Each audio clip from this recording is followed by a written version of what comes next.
ई गीत के अपन सुंदर अंदाज में लिख हैं नौशाद अंसारी और इकर में मधुर आवाज दे हैं ताजुद्दीन राजा। संगीत साथिया म्यूजिकल ग्रुप महिमा रिकॉर्डिंग स्टूडियो भंडरा।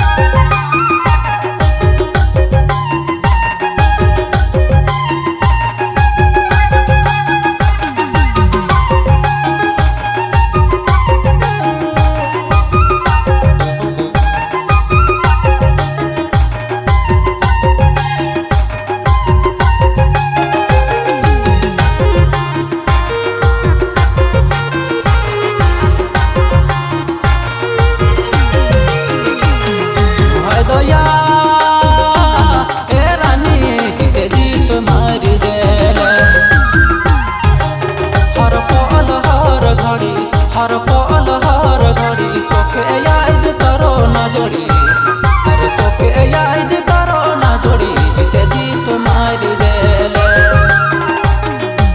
हर पल हर घड़ी हर पल हर घड़ी तोके याद करो ना जोड़ी, अरे तोके याद करो ना जोड़ी, जीते जी तुम्हारी देले।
हर घड़ी तोके याद करो ना जोड़ी, अरे तोके याद